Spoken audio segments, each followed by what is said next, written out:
Hello! So today we are taking a look at the Tecnam P2012 in the Microsoft Flight Simulator. It's been developed by FlightSim Studio AG, and they have very kindly loaned me a pre-release copy of the aircraft. It's not far away from release. It's still in development at the moment, so they're estimating at some point in the next couple of weeks it will arrive. So initially it will be available to buy directly from them, and then it will be available to buy in the marketplace. So obviously they're going to submit it to the marketplace and there will be a delay. But you can see from this slow walk around of the aeroplane, it's modelled absolutely wonderfully. It's one of the best, if not the best, modelled aircraft I've seen in the simulator. And I know I keep saying that kind of thing, but the bar keeps being raised. Developers keep getting better and better at this. So we are looking at the Alpen-Air liveried passenger version of the aircraft. So Alpen-Air are a real airline, and in the package of materials that come with the aircraft, you get a video of a pilot for Alpen-Air taking the development team for a flight in the aircraft and walking through the startup procedures and shutdown procedures and so on.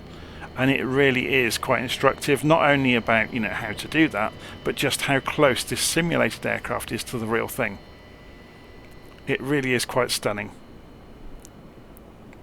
Because you sit watching the video, and once you've become familiar with the aircraft in the simulator, you just sit there thinking, well, this is the same. Even the way it behaves in the air looks to be the same. Okay, so if we come in through the cabin, you can see it uses G1000 NXIs, I think they're called, the working title kit. If we look around, everything works. All of the breakers work. All of the switches, knobs and dials all work. Obviously it's glass cockpit, so a lot of it is in the within the screens. There's also a lovely tablet. We'll work through that in a moment. And there's cards there with the checklists on. It also has got fully populated checklists in the simulator in the menus, so that all works really nicely. So if we go and pan down through the passenger cabin, it's really nicely modelled. Everywhere you look is well modelled, to be honest. So you can see there's it does have chocks, which I haven't put under the wheels for the moment. It also has tie downs, which you can have, which would obviously fasten to the ground, and that ties into the checklist, which we could do. So let's go and get away from the drone camera then. So press insert. We're back in the pilot's seat, so I'm using the mouse to control it now. So let's get that door closed. So you'll notice straight away everything has nice sounds. So if we come back down the cabin, we can close that door. We can also look outside, look up in the air, pull the handle down. So you can see everything's animated wonderfully, everything has great sounds. And they're obviously all recorded from the real aircraft. So if we go and jump back into the pilot's seat. So the first thing we're going to do is go and have a look at this tablet. So we just click on it to turn it on. So it has tabs across the top. The first one is the nav map, shows where you are in the world, and it will superimpose the route on if you've programmed one into the flight management system. If we go to the next tab, we've got pre-flight, so it simulates a walk around. So this is the same developer that made the P2006 in Flight Simulator, so if you've seen that, this is going to be very familiar to you. So you can click on each click spot and it will take you outside and you can do each check. So in this case we need to do the tyres, check the propeller and check the fuel. So let's go and do that. So to check the tyres you just click them and it simulates kicking them. If we click on the propeller it rotates it. And to check the fuel, at the moment I don't think it's fully implemented, but you just click on the grill on top of the engine and that's the same as checking the fuel. I imagine there might be some animation around that at some point. It's worth pointing out all sorts of things work around the airplane, which is really quite lovely. We can also get rid of the pitot cover there. Okay, so if we go and press, I've got a shortcut to come back to the tablet quickly, so press Alt and 1, there we go. So if I press 6, and we go and get rid of that pitot cover that I know is there, we can give that propeller a turn while we're here, and then come back inside again, Okay, so I'm not going to obviously work around all of these because they are just checks at the end of the day. Other than pulling the pitot covers off, you're not going to do anything disastrous. Okay, so next we can go and look in the weights section. So if you have a passenger version, this screen changes according to the model of the aircraft you're looking at. So if we just shortcut past this for a moment and go to options, one of the options is the cabin type. So you can switch to cargo, for example. And when we do that and look around behind us, suddenly all the seats have gone and we've got pallets to put cargo onto. So if we come back and look at the tablet again, come back into weights, and we go and put some cargo in place just by dragging, notice the maximum takeoff weight is coming up, and this does obey the centre of gravity. Look, you can badly load the aircraft. But if we put cargo in place and look around, you will see the cargo is suddenly there. And obviously the more weight you put in, the bigger the cargo gets and the more the cargo gets. So we're going to get rid of the cargo for today. Okay, so we have the option of a ground power unit. So if we go and turn that on and go outside, we can see it plugged into the aircraft. It makes a right old racket. We can get rid of that. You've obviously got measuring of consumables like the brakes and TKS fluids. You've also got preheaters. So if you are operating in like sub-zero temperatures, for example, you can plug the preheaters in to warm the engines up, a bit like a Formula 1 pit crew. I've just noticed we haven't pulled the covers out of the engines. Let's go and do that. If we go back to pre-flight, and where would I get to them easily? I don't think, are they not on the list? Interesting.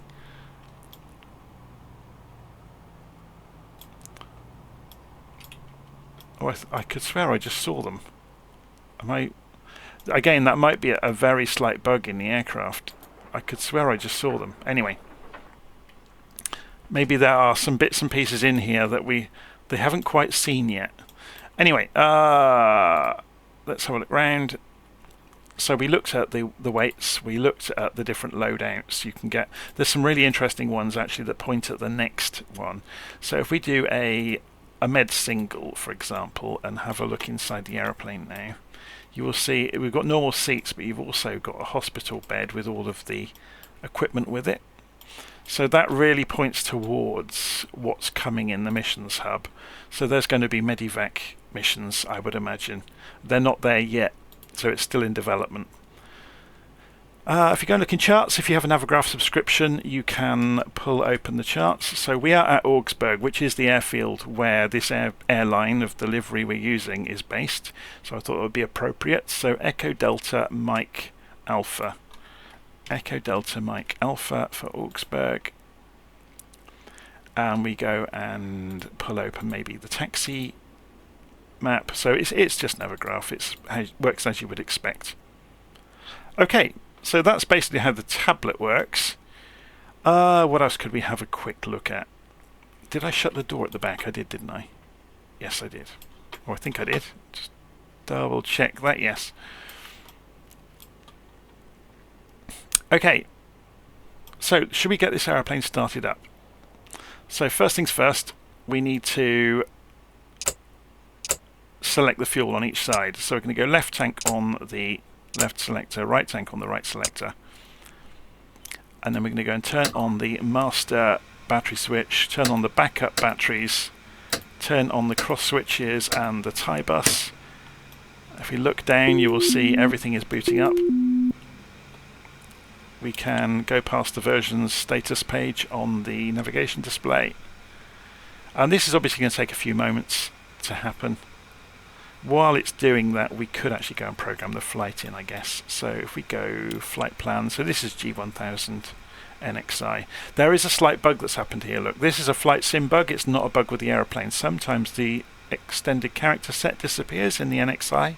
Don't know if you ever noticed that. It's done it to me now. It doesn't harm it at all. It's just it sometimes does it. Okay, so origin of the flight is going to be Augsburg EDMA. So let's go and put that in. EDMA, enter, and we're not going to bother choosing a runway. We're just going to put a very basic flight plan in because this isn't the point of the the demo. We're obviously not going to bother system with. test. OK. That's the enunciation coming through. So we're going to go to Allstat EDPL, but we'll go via Munich. So Echo Delta, what was it? Papa Lima, Allstat, enter. And we won't choose a runway. We're not going to use an en route, so we can see that's now showing on the map, which is good.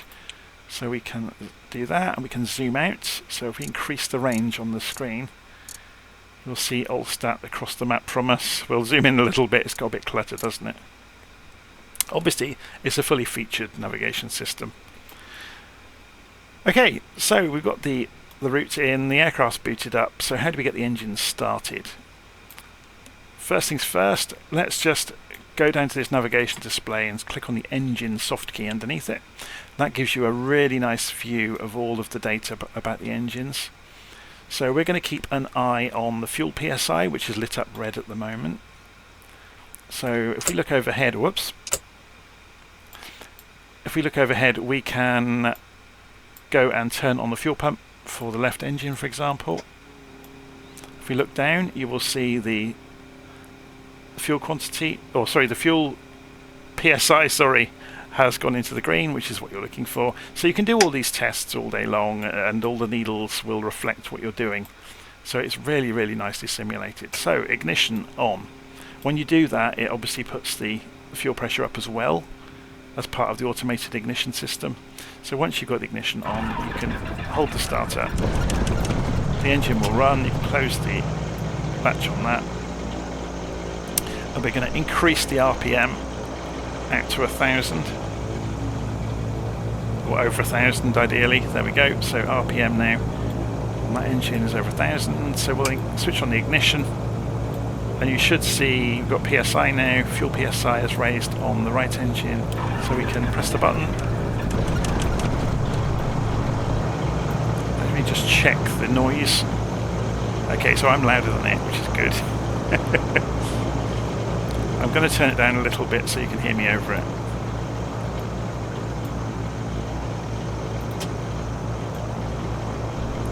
Okay, so engine's running. We need to raise the RPM to warm the oil up, basically.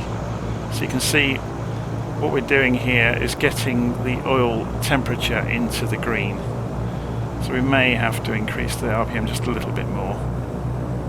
So out to 1200, just to edge the needles into the green before we go and taxi and take off. So we will go and put the taxi light on now.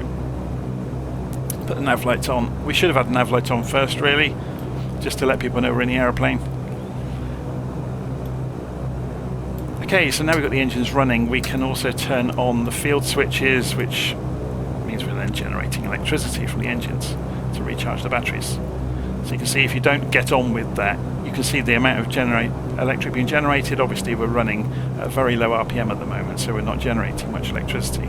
We can go and put the flaps to take off, so you can see that's animated here. If we look outside, you can see they have moved. They're quite rapid, the flaps. There is no reverse pitch on this aircraft, so we're going to hold the wheel brakes on, remove the parking brake, turn right before we do anything. I'm just worried about hitting that building, so I just want to turn as slowly as I can. So let's get the head tracking on.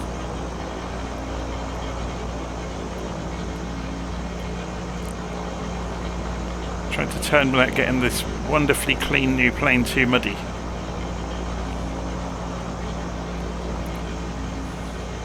I know we could have pushed back, but we'd started the engines already, and I really didn't want to go back on ourselves. So, okay, so let's taxi down to runway 25. So let's just centre this up as well while we're at it. There we go. That's better. So we'll calibrate the altimeter while we're at this. So you can see the oil temperatures are low at the moment. They're showing up on the ECAM messages. Are they called ECAM messages on this aircraft? I'm not sure.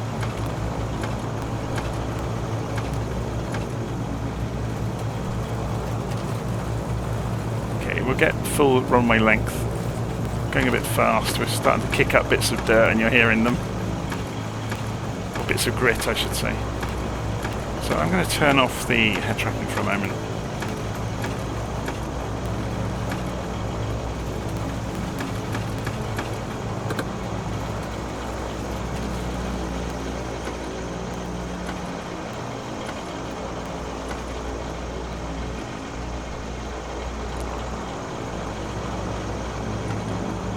So you might want to go and choose your target altitude before we get going. So we'll say 2,500 feet. We're at 1,500 feet at the moment, so that'll be 1,000 feet above ground level.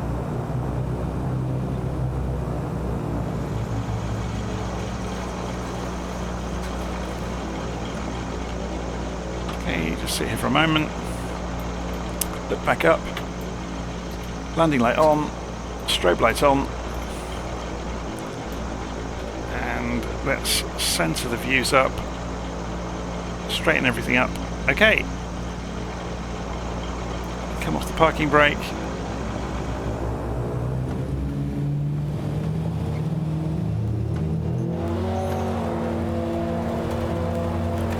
So the sounds in this thing are fantastic. So we're looking for about 70 or faster for rotation, or 75 I think it is. So we're rotating. This aircraft doesn't have retractable gear, so you don't have to worry about that. So we're holding 130 in quite a steep climb. It's impressive, isn't it? So we're going to raise the flaps.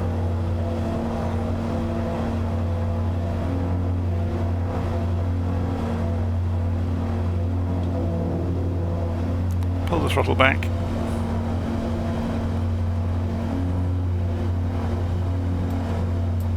And we can pull the propellers back.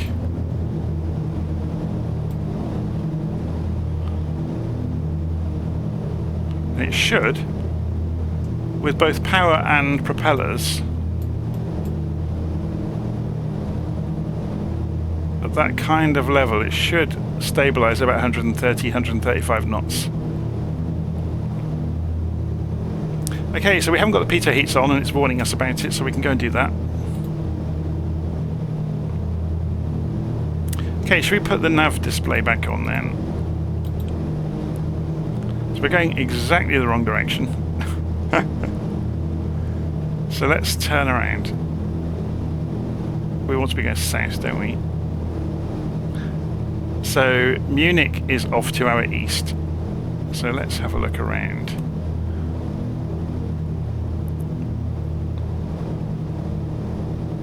This part of the world is modelled so well in the simulator. So we're going to fly over towards Munich and then fly south down towards the mountains.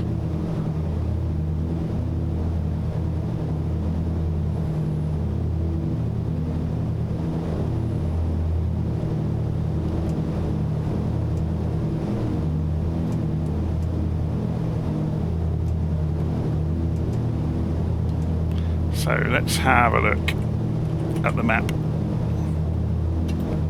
So we're flying over the top of Augsburg at the moment, and Munich's a few miles out to the east of us. So this is Augsburg then.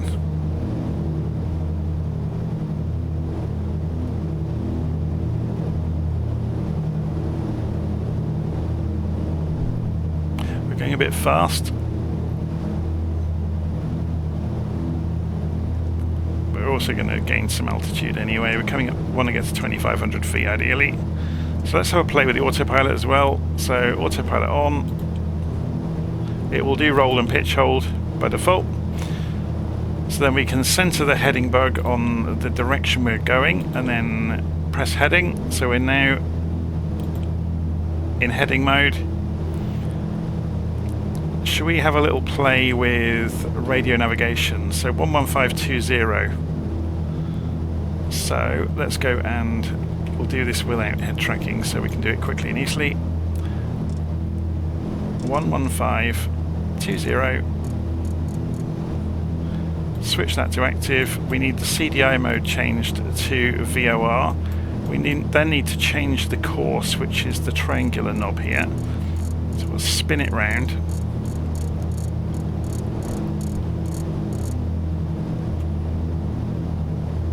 Did I say 105 or 115? 11520. Why is it not picking up? Ah. Oh, that's interesting.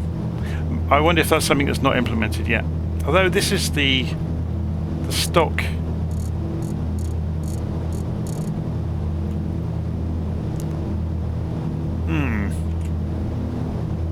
What's the range on that VOR station?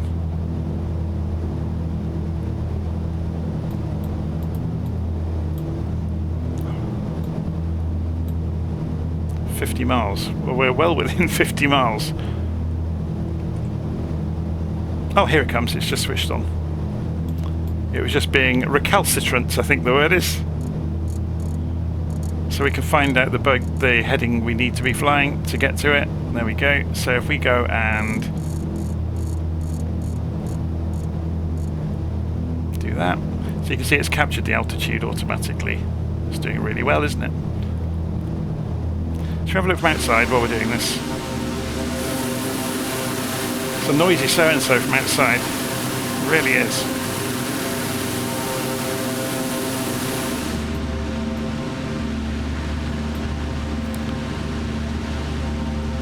Okay.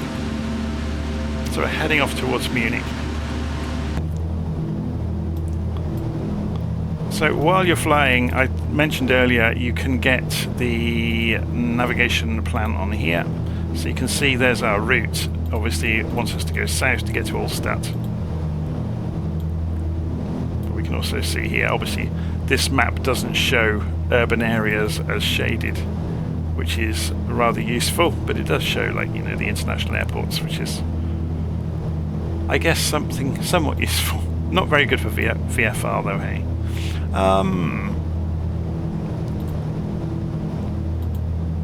We'll leave it on the nav map. Okay.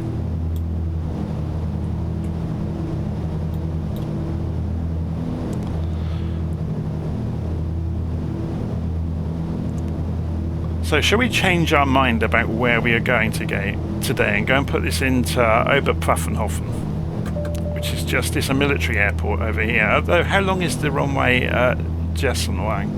No, it's too short for us. Oberpfaffenhofen is quite a bit closer though. So let's set that as the destination. And let's see if we can reprogram this en route and see if it behaves itself. So we'll go into here and we'll change the destination to Echo Delta Mike Oscar.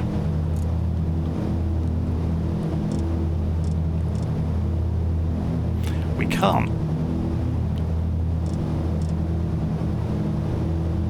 Interesting.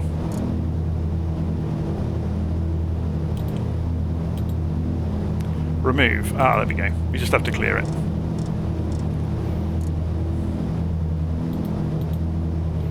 Echo Delta Mike Oscar. Oberpfaffenhofen. Excellent. And enter. And get rid of the flight plan. And it's no longer drawing us a flight plan.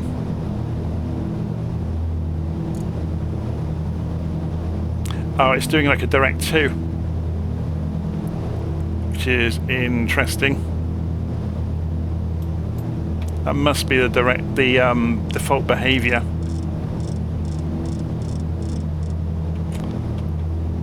So we could do this as, you know, we could fly into this VOR and do it that way. Or if we wanted to, actually that might make a bit more sense. So we'll set that as the destination. I'm just trying to make more sense of what we're doing. Set that as the destination. Get rid of that distance measurement. If we measure this into here, we're going to do the ILS just to see how it works in the aeroplane. So we fly into the VOR as we already were. So if by the time we get here, we want to be flying 90 degrees then. So let's do that.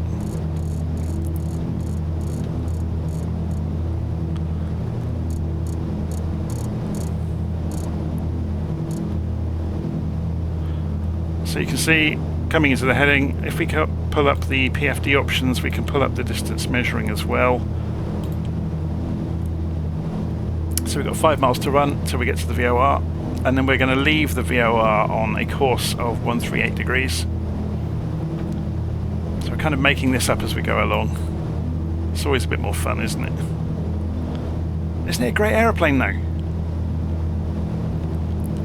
Very, very impressed with it. It just looks photographic wherever you look. I love that they haven't animated the nose bosses on the engines as well.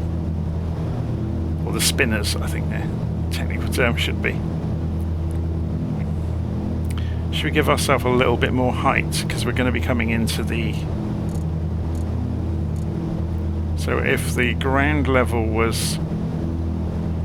Yeah, if we go up to 3,500 and just do a flight level change to get there, we'll obviously need a bit more power.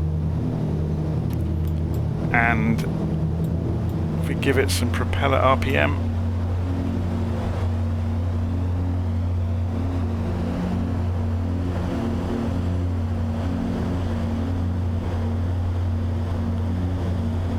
so we're 2.5 miles from the VOR.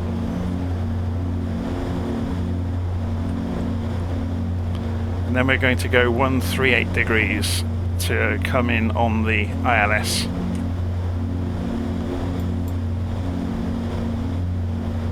So 1 and a bit miles to go. So let's go and change our course to 138. It's 130.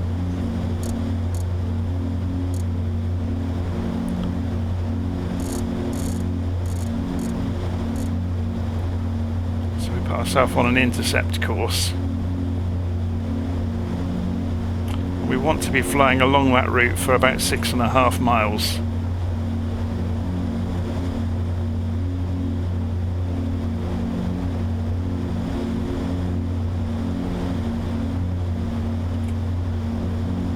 So we should intercept right about now.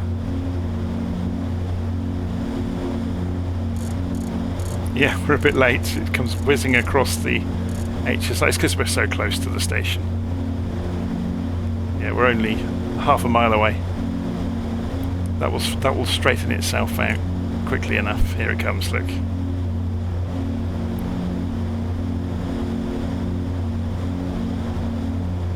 Okay, let's zoom in on this a bit. Yeah, so this has got its... got in a real muddle about the route. I think that's a failing of the working title system more than anything. So we'll just rely on little nav map for the moment. Okay, so 110.50 we want on the nav radio. So let's go 110.50. That is our frequency we have actually, and 220 degrees on the course. So we'll spin the course round. So there's the runway direction relative to us, on showing up on the HSI now.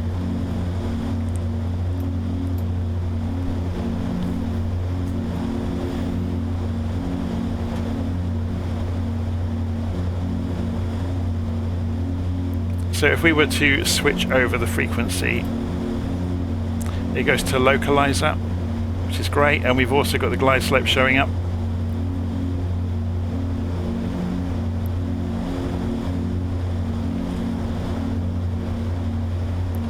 So let's start slowing down a bit.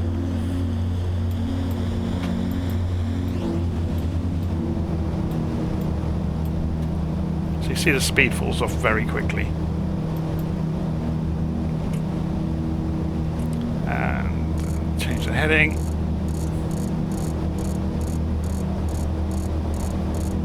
So at the moment we are below the glide slope, so we'll stay level.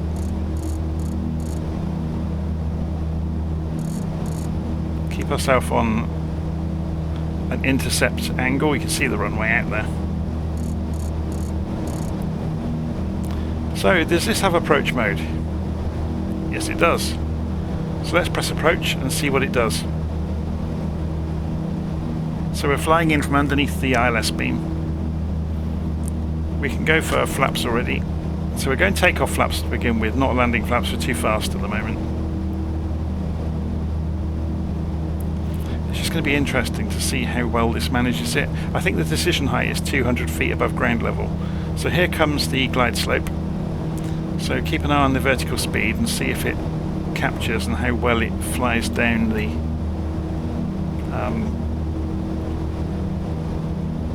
see how well it flies down the glide slope. Okay, so it's turning onto the localizer. So I've let go of the controls, by the way. This is doing everything on its own now until we get to decision height, and then I might jump in before that just to get a feel for it. So here comes the glide slope. Speed is good. We are 6 miles out.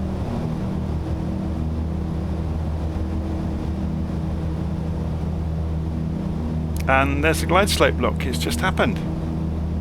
And there goes the vertical speed dropping off. Very good. Should we have a look from outside?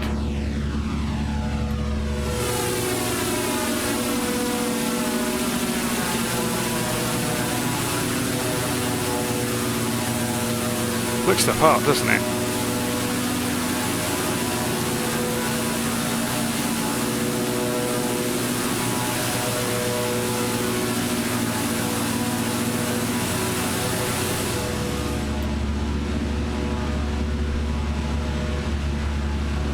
Okay, so we need to slow down a bit.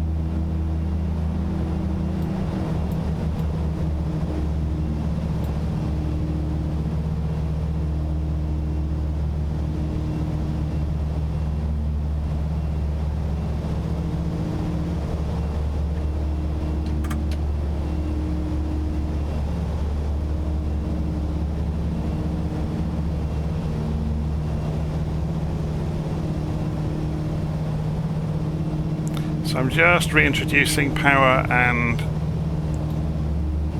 propeller RPM as we get closer.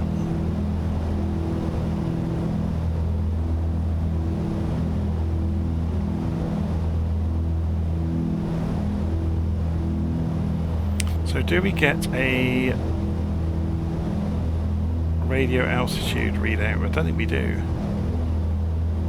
We'd have seen it by now. Okay, so I'm going to come off the autopilot. You're not supposed to have your damper when you're anywhere near the ground. There we go. So they're both off. Okay, so this is me now. Just give it a wiggle.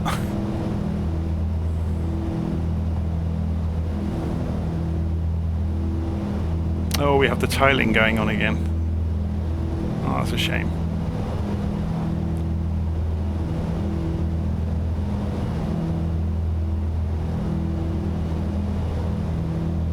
Just keeping an eye on the PAPI lights, we're still looking good. The glide slope on the ILS looks great. They're agreeing with each other for once. This is unheard of.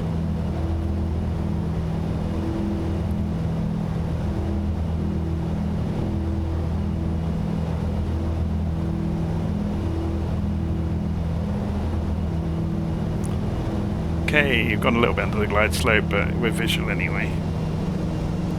Let's hold it off the runway. Oh, it goes very heavy on the nose. That was quite heavy, wasn't it? So let's just, we've got enough runway. I'm going to lift it back into the air. I want to try something. So we're at 50% throttle.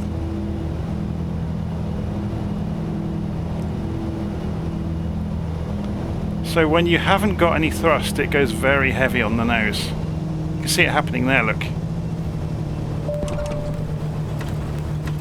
Interesting. Every flight's a test flight with me, isn't it? Okay, so flaps up.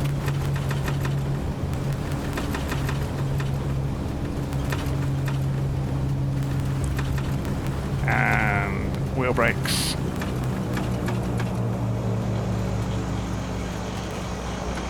Landing lights can come off. Strobe lights can come off.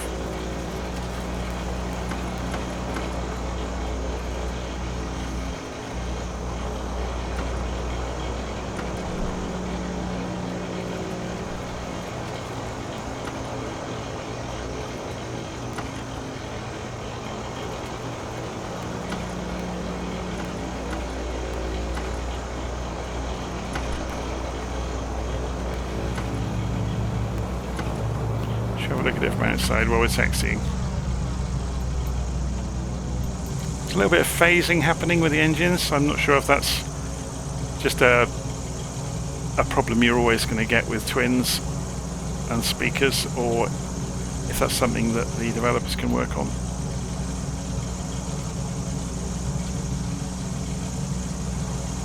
I can't imagine how you'd be able to stop it, to be honest.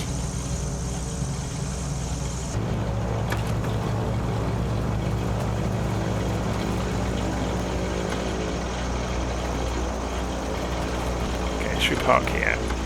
It's a military airbase really, but I just want somewhere to park. This is a test flight after all.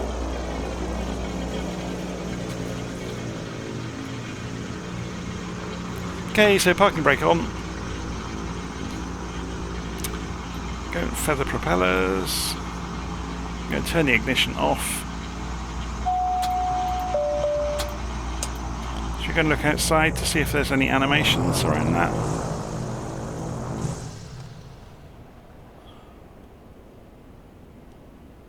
Very cool.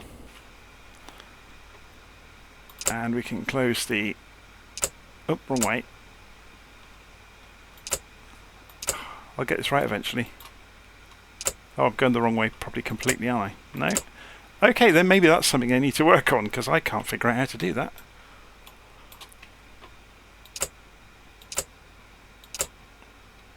I can't... Oh, there's a lock. I'm being stupid.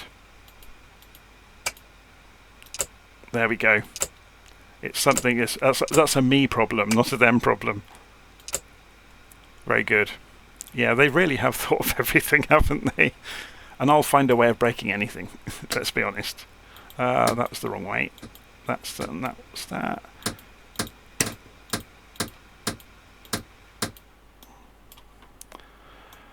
Very good. Oh, I've missed a few switches here and there. I'm obviously not following the paper procedure tremendously accurately, but I am super impressed with this aeroplane, it has to be said. And it's still in one piece, which is remarkable really, given the way I've just flown it. But there you go. So that is the Tecnam P2012, which will be out soon in Microsoft Flight Simulator. No doubt I will be receiving new builds of this as they get closer to release and fix, the tiny bugs. It's I haven't seen anything huge in it at all. It's just to do with configuration really, the little bits and pieces I've spotted. So I'll keep in touch with the devs and let them know what I've seen. And yeah, it's going to be great. So if you like this sort of aeroplane, you're going to love this one. So that's the Tecnam P2012 from FlightSim Studio AG in Flight Simulator. See you again soon.